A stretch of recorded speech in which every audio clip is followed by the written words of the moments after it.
Assalamualaikum warahmatullahi wabarakatuh. Halo pemirsa, apa kabar Anda hari ini? Beragam informasi akan kami sajikan dari wilayah Indonesia bagian Barat. Bersama saya Wanasari, inilah kabar Sumatera.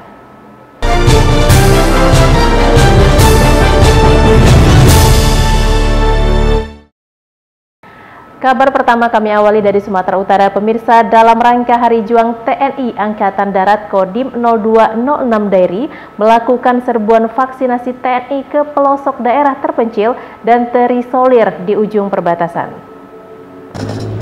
Guna mensukseskan program vaksinasi nasional, Kodim 0206 Dairi melakukan serbuan vaksinasi TNI Angkatan Darat di desa terpencil dan terisolir yang berada di atas lereng Bukit Barisan atau di ujung perbatasan Provinsi Sumatera Utara dan Aceh. Desa yang menjadi sasaran serbuan vaksinasi yakni Desa Alur Subur di Kecamatan Tanah Pinem, Kabupaten Dairi. Terlaksananya serbuan vaksinasi TNI Angkatan Darat dikarenakan masyarakat yang ada di Desa Alur Subur sama sekali belum tersentuh dalam mendapatkan vaksin. Dengan menjemput bola demi tugas negara, tim vaksinasi TNI dari Kodim 0206 Dairi bersama prajurit TNI dari Koramil 05 Tanah Pinem harus rela bertarung nyawa agar bisa sampai menuju desa yang berada pada ketinggian 840 meter di atas permukaan laut. Tim vaksinasi TNI harus menempuh waktu selama 6 jam perjalanan. Selain itu, kondisi medan yang sulit menuju desa harus menanjak, membelah lereng perbukitan serta jalan yang sempit penuh dengan bebatuan dan jurang membuat tim vaksinasi TNI harus menggunakan kendaraan double gardang. Antusias masyarakat saat tim vaksinasi TNI tiba di desa di pelosok negeri tak bisa ditutupi. Terlihat masyarakat dari dua desa yakni Desa Alur Subur dan Desa Liang Jering, mulai dari orang tua sampai dewasa hadir untuk mendapatkan suntikan vaksin dari tim vaksinasi TNI dari Kodim 0206 Dairi. Selama ini warga kesulitan untuk mendapatkan vaksinasi dikarenakan menuju kantor kecamatan sangat jauh. Sedangkan untuk ke kota Sidikalang warga harus menempuh 8 jam atau 91 km dari desa mereka. Serbuan vaksinasi TNI yang dilaksanakan oleh Kodim 0206 Dairi selama 1 hari sebanyak 450 masyarakat desa turut mengikuti kegiatan serbuan vaksinasi TNI. Saya sebagai tokoh masyarakat Alur Subur mengucapkan banyak terima kasih atas terlaksananya vaksinasi COVID-19 kerjasama oleh TNI, khususnya kepada 0206 Dairi. Kami sangat berterima kasih atas terjadinya di sini pelaksanaan vaksinasi COVID-19. Selama ini karena jalan kami sangat jauh dari kota ke desa ini, lantaran terpencil jauh sekali, jalannya banyak kali yang rusak. Sampai ke sini pun sampai 6 jam baru sampai ke kampung kami. Maka oleh karena itu kami masyarakat Alur Subur mengucapkan banyak terima kasih. Berbatasan dengan Provinsi Aceh Tenggara dan berbatasan dengan Desa Liang Jering. Desa kami Pak sangat terpencil, sangat jauh. Kami dapat menempuh jarak ataupun waktu ada 6 jam dari Desa Laubalang ke Alur Subur. Jadi harapan kami Pak, pada hari ini Bapak aparat TNI dari Kodim 0206 Dairi memberikan vaksinasi kepada masyarakat. Masyarakat Alur Subur sangat antusias Pak, sangat senang. Dan harapan kami setelah divaksin masyarakat Desa Alur Subur semakin sehat, semakin kuat Pak. Saya, Letnan Kolonel Armet Aditya Yunutono, Dandim 0206 Dairi. Sesuai dengan perintah Komandan Korem 023 Kawasan Samudra, kami, Kodim 0206 Dairi, melaksanakan serbuan vaksinasi TNI di wilayah kami, yaitu Kabupaten Dairi dan Kabupaten Papua Barat. Untuk kali ini, kami memfokuskan pada desa-desa terpencil maupun desa-desa terisolir. Pada bulan Agustus, kami melaksanakan vaksinasi di Desa Sitio-Tio, Kecamatan Silai Sabungan, Kabupaten Dairi. Wilayah ini adalah desa terpencil yang berada di sekitar Danau Toba. Kali ini dalam rangka Hari Juang TNI AD tahun 2021, kami melaksanakan serbuan vaksinasi TNI di Desa Alur Subur, Kecamatan Tanah Pinem, Kabupaten Dairi. Desa ini kami pilih karena merupakan desa yang terpencil dan terisolir yang berada di wilayah perbatasan antara Kabupaten Dairi, Kabupaten Karo, dan Kabupaten Aceh Tenggara. Untuk mencapai desa ini, kami harus melalui medan yang sulit, jalan yang berbatu, sehingga tim vaksinasi TNI dari Kodim 0206 Dairi menggunakan kendaraan double garda. Alhamdulillah, antusias masyarakat sangat tinggi. Pada kegiatan serbuan vaksinasi TNI kali ini, kurang lebih 450 warga masyarakat Desa Alur Subur dan Desa Alur Jering yang kebetulan berbatasan mengikuti kegiatan serbuan vaksinasi TNI Kodim 0206 Dairi. Harapan saya selaku Dandim 0206 Dairi kepada masyarakat Desa Alur Subur pada khususnya dan Kabupaten Dairi pada umumnya yang sudah melaksanakan vaksinasi akan tetap menjaga kesehatan dengan mengikuti seluruh ketentuan protokol kesehatan. Bagi masyarakat yang belum melaksanakan vaksinasi agar segera melaksanakan vaksinasi di Polres Kodim 0206 Dairi maupun puskesmas terdekat. Kami Kodim 0206 Dairi siap melaksanakan serbuan vaksinasi TNI di ujung negeri.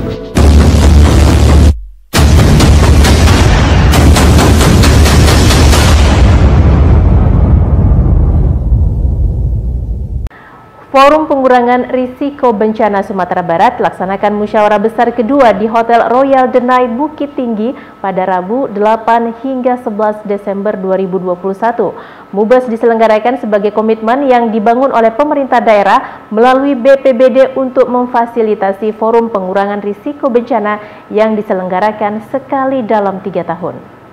Musyawarah Besar Forum Pengurangan Risiko Bencana atau FPRB Sumatera Barat tahun ini memiliki 3 agenda utama, yakni melakukan perubahan statuta forum, penyusunan draft rencana strategis, serta pemilihan pengurus baru periode 2021 sampai 2024. MUBES dibuka secara resmi oleh Direktur Kesiapsiagaan BNPB Pangarso. Turut hadir dalam MUBES Buya Masud Abidin selaku Dewan Pengarah FPRB Sumbar. MUBES juga dihadiri utusan TNI dan Polri serta beberapa OPD provinsi berjumlah 18 orang. Dari lembaga non-pemerintah berjumlah 29 orang dan 3 orang utusan Pusat Studi Bencana. Sedangkan peserta perorangan dengan kompetensi penyelenggaraan penanggulangan bencana berjumlah 24 orang. Semua peserta terhimpun dalam keanggotaan FPRB Sumatera Barat. Ya, jadi ini MUBES kedua Forum PRB adalah menjadi satu langkah baik bagi Forum PRB untuk regenerasi, untuk perubahan struktur, bagaimana menjadi PRB ke depan yang lebih baik, karena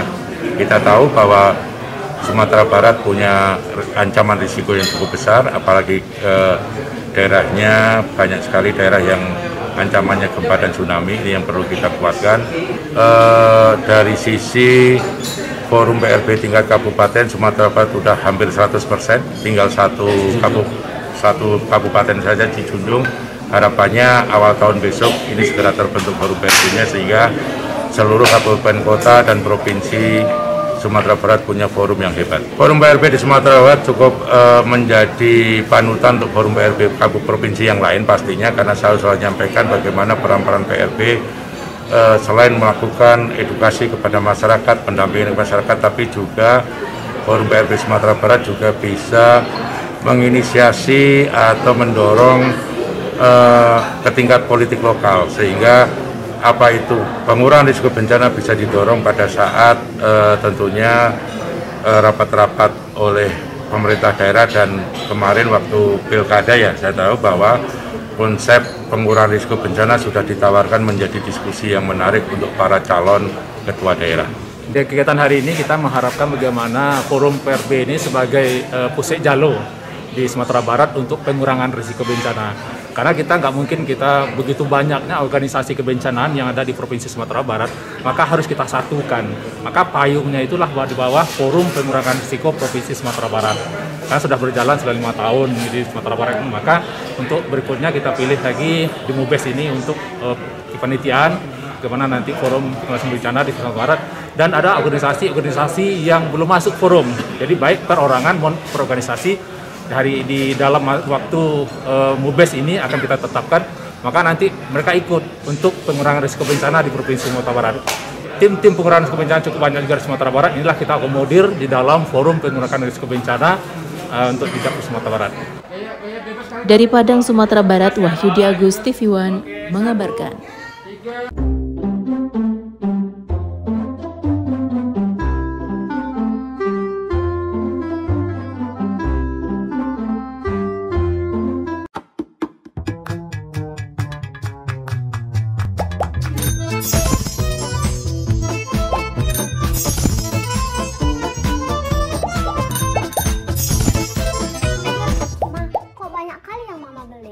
Iya, Ma. Barang sebanyak itu untuk apa? Iya, Mama baru sekali. Gak apa-apa dong. Ini mumpung lagi mau Natal, lagi banyak diskon. Ini juga Mama mau belanja lebih banyak lagi. Bergembira menyambut Natal boleh saja. Tapi ingat, belanjalah dengan bijak. Kalau kita semua memborong bahan pokok, nanti akan menyebabkan harga-harga membumbung tinggi dan langka di pasaran. Jadi, belanjanya secukupnya saja ya. Oh, iya deh. Kalau gitu, belanjanya Mama kurangin ya, Pak. Pemerintah menjamin ketersediaan kebutuhan pokok masyarakat. Tetap belanja sesuai kebutuhan. Ayo bijak dalam berbelanja dan gunakan kris untuk transaksi yang cepat, mudah, murah, aman, dan handal. Mari bijak dalam berbelanja. Inflasi terkendali, masyarakat semakin sejahtera. Gunakan alat pembayaran non-tunai untuk kemudahan dan keamanan transaksi. Tetap mematuhi protokol kesehatan, kunci mencapai kesejahteraan masyarakat. Salam. Selamat merayakan Natal 2021 dan Tahun Baru 2022. Semoga sukacita, damai, dan kasih Natal senantiasa hadir dalam keluarga Kristiani Sumatera Utara. Tuhan menyertai kita semua. Amin. Anda kembali di Kabar Sumatera. Pemirsa, beberapa tahun ke depan, Kota Dumai akan memiliki destinasi agrowisata baru, yaitu The Durianville. Gagasan ini muncul berdasarkan sejarah masyarakat Melayu di Kota Dumai yang suka memakan buah durian. The Durianville, sebuah lokasi wisata baru berbasis agro multiplier yang menyuguhkan 6 konsep modern, yakni ada museum durian, durian restoran, durian store, musola, kids park, dan durian smart farm. Di lokasi ini juga menjadi tempat pusat penelitian dan pembibitan 30 jenis varian buah bibit unggulan yang langsung pembibitannya diawasi tenaga ahli di bidangnya. Agrowisata The Durianville yang akan dibangun di atas areal 4 hektar ini mendapat dukungan dari pemerintah Kota Dumai dan pemerintah Provinsi Riau untuk mewujudkan ditandai dengan penandatanganan batu prasasti bersama Gubernur Riau dan Wali Kota Dumai serta pimpinan perusahaan-perusahaan besar yang beroperasi di Kota Dumai yang ikut memberikan dukungan. Penandatanganan prasasti dilaksanakan pada Minggu 12 Desember 2021 lalu. Tentunya ini menjadi salah satu daya tarik Kota Dumai untuk bisa semakin meningkatkan perekonomian Kota Dumai. Jadi tidak hanya dari sisi industri, tapi terutama dari pariwisata agro. Semoga sukses buat The Durianville. Semoga ini bisa menjadi sokongan utama buat masyarakat setempat. The Durianville ini adalah sebuah konsep agrowisata setaraf internasional. Ini untuk all about durian, semua tentang durian. Yang pertama di sini ada masuk museum durian, kemudian ada resto durian, ada kids park, kemudian ada musolanya, dan beberapa fasilitas umum dan fasilitas sosial yang dibangun. Dan ini semuanya konsepnya tentang durian. Dan untuk smart farm-nya, durian smart farm, itu adalah konsep tentang perkebunan yang sudah cerdas, baik dalam segi penanamannya, kemudian pengelolaan hasilnya, semuanya dikelola by set system. Itu aja. Sebagai pariwisata agro, The Durianville diharapkan menjadi daya tarik Kota Dumai dan dapat meningkatkan perekonomian selain untuk industri bisnis juga pariwisata. Dari Dumai, Riau, Dedi Eka Putra, TV One mengabarkan.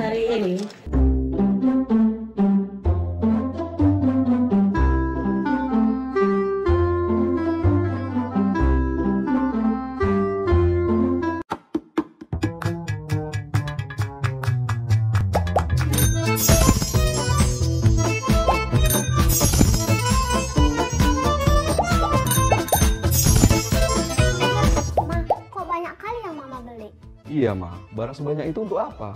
Iya, Mama baru sekali. Gak apa-apa dong. Ini mumpung lagi mau Natal, lagi banyak diskon. Ini juga Mama mau belanja lebih banyak lagi. Bergembira menyambut Natal boleh saja. Tapi ingat, belanjalah dengan bijak. Kalau kita semua memborong bahan pokok, nanti akan menyebabkan harga-harga membumbung tinggi dan langka di pasaran. Jadi, belanjanya secukupnya saja ya. Oh, iya deh. Kalau gitu, belanjanya Mama kurangin ya, Pak. Pemerintah menjamin ketersediaan kebutuhan pokok masyarakat.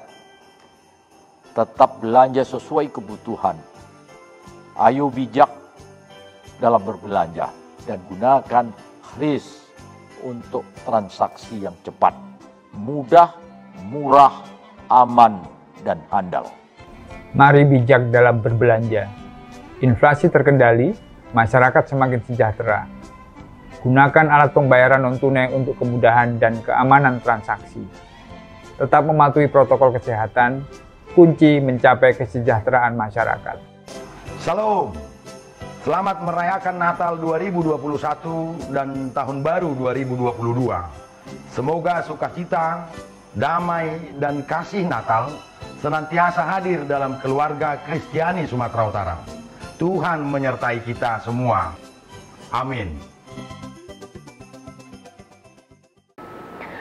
Berikan apresiasi kepada siswa perguruan Dwi Tunggal dikarenakan mampu menciptakan produk yang bermanfaat. Kepala Dinas Pendidikan Sumatera Utara berkunjung ke Yayasan Perguruan Dwi Tunggal untuk meninjau langsung hasil karya produktif dari siswa SMK tersebut.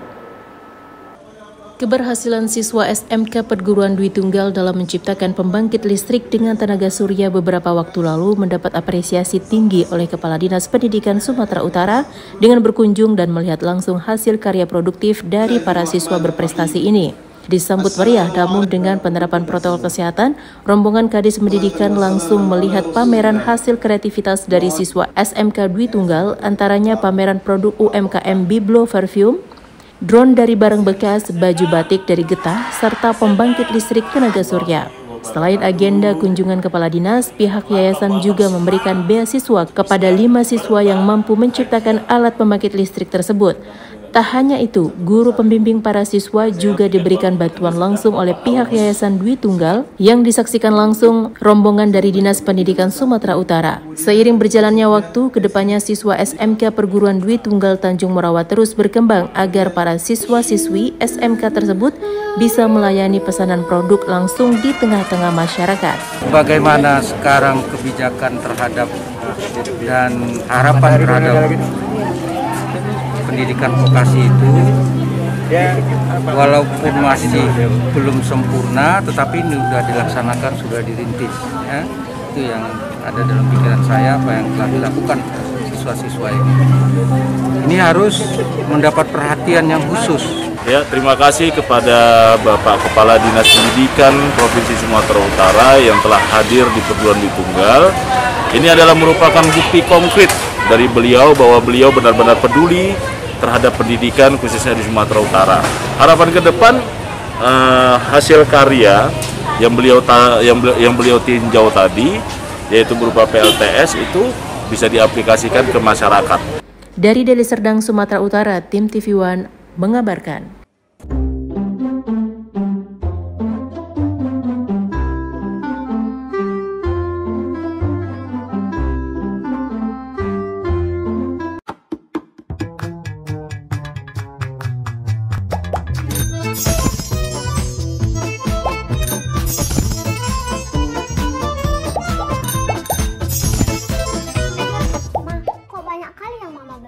Iya, Ma. Barang sebanyak itu untuk apa? Iya, Mama baru sekali. Gak apa-apa dong. Ini mumpung lagi mau Natal, lagi banyak diskon.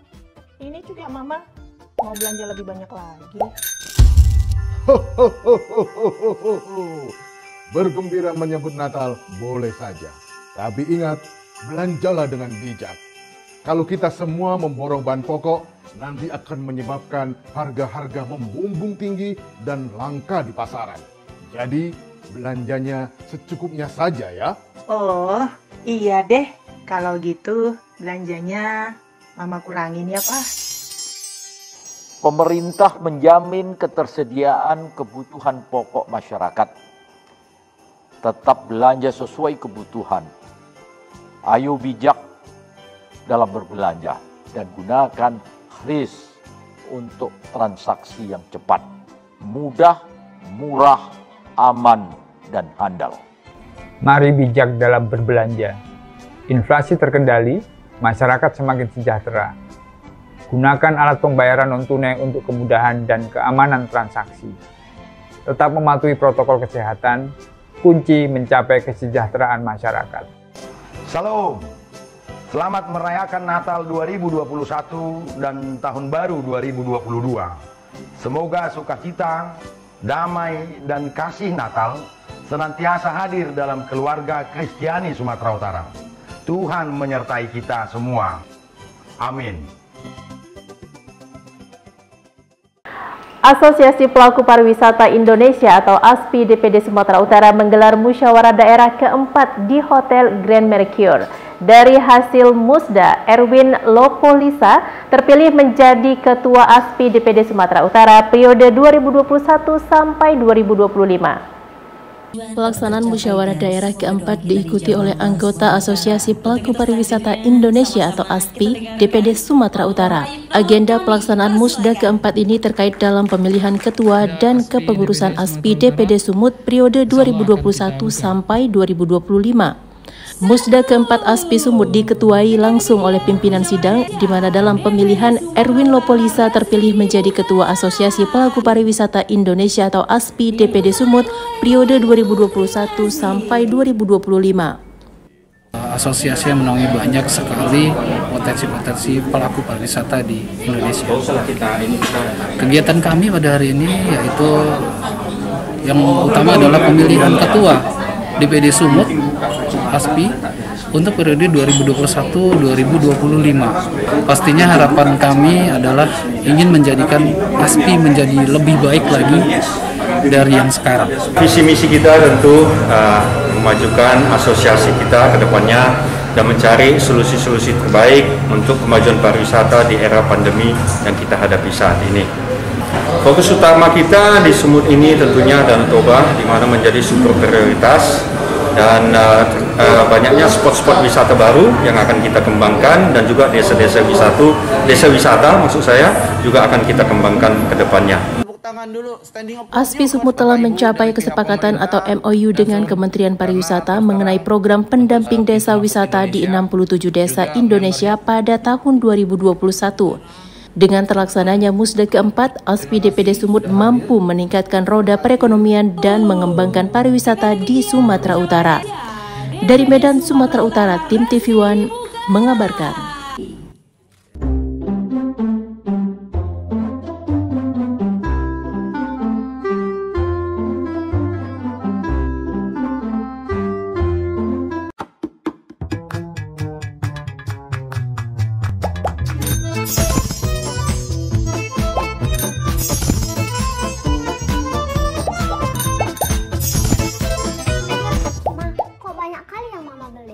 Iya, Ma. Barang sebanyak itu untuk apa?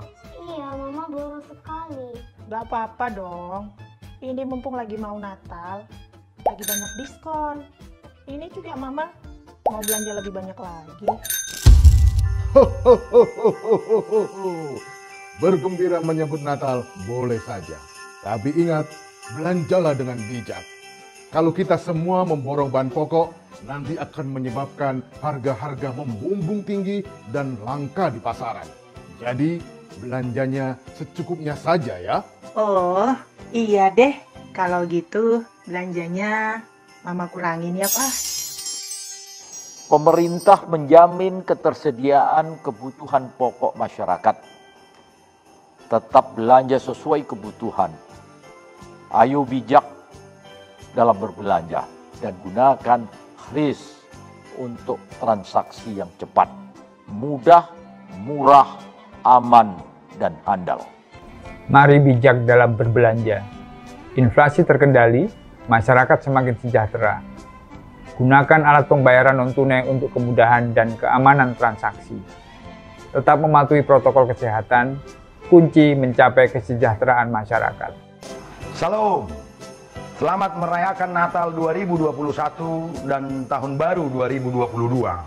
Semoga sukacita, damai, dan kasih Natal senantiasa hadir dalam keluarga Kristiani Sumatera Utara. Tuhan menyertai kita semua. Amin. Musyawarah Besar Forum Pengurangan Risiko Bencana Sumatera Barat yang berlangsung di Hotel Royal Denai Bukit Tinggi menetapkan pengurusan baru dengan terpilihnya Hidayatul Irwan dari Palang Merah Indonesia atau PMI sebagai Koordinator Umum FPRB Sumbar periode 2021 sampai 2024. Pemilihan berlangsung alot dalam suasana kekeluargaan yang kental sebagai sesama insan kebencanaan. Penghujung agenda Musyawarah Besar FPRB Sumbar dilaksanakan pemilihan pengurus untuk periode berikutnya yakni 2021 hingga 2024. Pemilihan diawali dengan pengusungan nama-nama calon koordinator umum. Sedikitnya di tahap awal, pemilihan muncul 10 nama yang diusulkan sesuai tata tertib Mubas. Setelah dilakukan pemungutan suara, Hidayatul Irwan dari PMI Sumbar berhasil memperoleh suara terbanyak yakni 25 suara. Dengan demikian, untuk periode berikutnya, Hidayatlah yang menerima amanat sebagai Koordinator Umum FPRB Sumatera Barat. Sementara calon lain ditetapkan sebagai Koordinator Bidang. Koordinator bidang tersebut diantaranya Miftahul dari Komunitas Peduli Bencana Totalitas, Tommy dari Komunitas Siaga Tsunami atau Kogami, Kak Bati dari Komunitas Peduli Bencana Camar, Eva Rita dari Komunitas Peduli Bencana MRB Universitas Bung Hatta Padang, dan Tommy Adam dari Komunitas Peduli Bencana Redi. Alhamdulillah ini adalah sebuah proses demokrasi dari tiap prodi yang makin lama meningkat. Kalau saya menyatakan ini adalah semakin seksi dengan pemilihan saat ini. Harapan kita bagaimana forum lebih bisa memberikan kontribusi terhadap upaya pengurangan risiko di Sumatera Barat dengan melibatkan, mengajak kawan-kawan lembaga OPD, termasuk juga orang-orang yang berkompeten terhadap penanggulangan bencana. Kita akan bantu Sumatera Barat, kemudian di bawah kerjasama dengan BPD Sumatera Barat, kemudian juga dengan lembaga-lembaga lain, baik dari ormas dan lain sebagainya, sebagai lembaga forum yang mewadahi upaya pengurangan risiko untuk koordinasi, konsultasi, kerjasama, kolaborasi, dan elaborasi. Alhamdulillah malam ini dengan proses yang cukup panjang, berat, dan berliku-liku, akhirnya sudah terpilih secara langsung ya, walaupun tidak aklamasi, tapi secara langsung terpilih Koordinator Umum Forum PRB Provinsi Sumatera Barat. Kemudian sudah terpilih juga secara langsung koordinator bidang-bidang sebanyak 5 bidang. Nah, sekarang tinggal pekerjaan untuk merapikan statuta, kemudian mengisi masing-masing bidang, mengurus masing-masing bidang, kemudian ada mengisi sekretaris, wakil sekretaris, dan bendahara. Jadi alhamdulillah ini suatu pencapaian luar biasa, walaupun dengan proses yang cukup berat. Tapi alhamdulillah tepat tadi jam 11 ya, jam 11 kepengurusan Forum PRB Provinsi Sumatera Barat periode 2021-2024 akhirnya rampung juga. Dari Padang, Sumatera Barat, Wahyudi Agus, TV One mengabarkan. Ketua Umum DPP Angkatan Muda Pembaruan Indonesia, Dito Aryo Tejo, melantik kepengurusan DPD AMPI Sumatera Utara yang dipimpin David Luther Lubis. Dalam pelantikan ini, AMPI Sumut launching 3 program intelektual. Pelantikan kepengurusan DPD AMPI Sumut masa periode 2021 sampai 2026 yang berlangsung di Hotel Adi Mulya Medan Senin kemarin langsung dihadiri oleh Ketua DPP AMPI Dito Aryo Tejo dan resmi melantik kepengurusan DPD AMPI Provinsi Sumatera Utara yang baru. Pelantikan kepengurusan DPD AMPI Sumatera Utara ini juga turut disaksikan oleh Gubernur Sumatera Utara Edi Rahmayadi dan Wakil Gubernur Sumut Musa Rajeksa. Di hadapan ratusan kader AMPI, David Luther Lubis resmi ditetapkan sebagai Ketua DPD AMPI Sumut menyampaikan saat ini telah menyiapkan program-program terbaru, yakni DPD AMPI Sumut meluncurkan 3 program intelektual dan modern. Pertama, Koperasi Energi Muda Ampi Sumut. Kedua, kartu tanda anggota berbasis e-money. Dan ketiga, Sekolah Politik Ampi Sumut Academy. David kembali menjelaskan bagi rekan-rekan juang yang mengikuti program Ampi Sumut Academy, nantinya mendapat rekomendasi menjadi calon legislatif ataupun calon kepala daerah di Sumatera Utara. Pelantikan kepengurusan DPD Ampi Sumut yang digelar secara meriah tersebut kembali dipimpin David Luther Lubis sebagai ketua, Gabriel Nenggolan sebagai sekretaris, dan Angelina Seprina Lubis sebagai bendahara periode 2021 sampai 2026. 3 program kita tawarkan ini apa sih menjadi harapan kita sendiri? Harapan saya ke depannya rekan-rekan juang yang mengikuti program Ampi Sumut Academy ini yang nantinya kita rekomendasikan menjadi calon legislatif maupun calon kepala daerah di daerah masing-masing, baik kabupaten maupun kota Madiun. Untuk dikibarkan setinggi-tingginya di seluruh wilayah Provinsi Sumatera Utara. Dari Medan, Fahmi, Dodi TV One mengabarkan. Di akhir tahun, Radisson Hotel Medan melaksanakan Barbecue Party 2021. Kegiatan ini sebagai bentuk pendekatan dan silaturahmi kepada pebisnis dan marketing di Kota Medan. Mengusung tema Thank You Barbecue Party 2021, Radisson Hotel Medan menggelar gathering yang dihadiri sejumlah perusahaan, instansi pemerintah, kementerian, agen travel, event organizer, dan ekspatriat. Acara silaturahmi ini sebagai bentuk rasa terima kasih Radisson Hotel kepada mitra kerja yang telah mensupport sepanjang tahun 2021 meski pandemi COVID-19 belum berakhir. Radisson Hotel Medan kini mulai mengembangkan dan merenovasi fasilitas-fasilitas dengan tampilan baru guna memberikan kenyamanan bagi para pengunjung. Baru aja selesai renovasi di Jati Ballroom dengan tampilan yang baru. Kita juga akan nantinya ada spa dan juga restoran yang baru. Dan tampilan di kamar kita juga sedang kita renovasi, jadi di tahun yang mendatang akan lebih banyak lagi hal baru yang menarik di tahun 2022. Our hope for 2022 is first of all that the COVID crisis finally end up, and we want to develop the Radisson in Medan like we used to start. Since the crisis went down for the last 3 months, the business is coming back very strongly, and we hope that for the next 12 months, 2022, the business is going back strongly. As Ibu Bias mentioned, we're going to have a new spa, new restaurant, new rooms, additional rooms, and our goal or target is the Radisson Medan to become #1 4-star hotel in the city. Di tahun 2022 mendatang, Radisson Hotel dan sejumlah mitra kerja diharapkan dapat menjalin hubungan dengan lebih baik lagi dan pandemi segera berakhir. Dari Medan, Sumatera Utara, Ahmida Yauzar, TV One mengabarkan.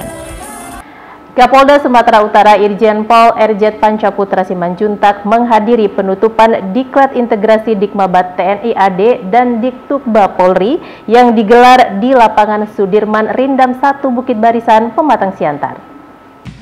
Kapolda Sumatera Utara Irjen Pol RZ Pancaputra Simanjuntak bersama Kapok Sahli Pangdam 1 Bukit Barisan Brigjen TNI Junaidi SAP menjadi inspektur upacara dalam kegiatan penutupan Diklat Integrasi Dikmabat TNI AD dan Diktukba Polri. Dalam amanat Komandan Kodiklat TNI AD Letnan Jenderal AM Putranto yang disampaikan oleh Kapok Sahli Pangdam 1 Bukit Barisan menyampaikan ucapan selamat atas keikutsertaan para siswa dalam Diklat Integrasi TNI Polri yang berakhir hari ini. Kegiatan Diklat Integrasi merupakan wahana dan sarana mempererat tali silaturahmi serta kebersamaan antara TNI Polri yang selama ini telah terjalin dengan baik. Dengan berakhirnya kegiatan ini bukan berakhir pula komunikasi antar peserta ataupun berakhir komunikasi antara TNI Polri, namun tetap menjalin hubungan melalui kegiatan positif untuk menjaga kekompakan, kebersamaan, dan persaudaraan yang telah terbentuk. Sementara itu, amanat dari Kepala Lembaga Pendidikan Latihan Polri, Komisaris Jenderal Polisi, Profesor Dr. Riko Amilza Daniel, yang dibacakan oleh Irjen Pol Pancaputra, Kapolda Sumatera Utara mengatakan, penyelenggaraan pendidikan latihan integrasi TNI Polri dalam bentuk latihan kolaborasi pada dasarnya bertujuan untuk meningkatkan sinergitas dan soliditas guna membangun rasa kebersamaan, kekompakan, dan kesetiakawanan antar personil TNI AD dan Polri. Jadi Terima kasih teman-teman sekalian. Hari ini saya selaku Kapolda Sumatera Utara beserta Kepala Kelompok Staf Ahli Pangdam 1 Bukit Barisan menutup latihan integrasi Dikmaba TNI Angkatan Darat dan Polri Diktuk Bapolri tahun anggaran 2021 yang sudah dilaksanakan selama 5 hari dan ditutup pada hari ini secara resmi. Kegiatan ini sebagaimana tadi sambutan yang sudah kita sampaikan adalah bagaimana bertujuan untuk membentuk integrasi antara dan soliditas antara prajurit TNI Angkatan Darat dengan personil-personil Polri yang menjadi garda terdepan dalam menjalankan tugas menjaga bangsa dan negara serta memberikan pengabdian kepada masyarakat. Melalui kegiatan ini diharapkan teman-teman sekalian mereka memiliki pemahaman dan persepsi yang sama bahwa ke depan mereka harus bersama-sama di dalam melaksanakan tugas di lapangan, terlebih khusus yang tadi saya sampaikan, menjalankan tugas pengabdian kepada masyarakat, bangsa dan negara.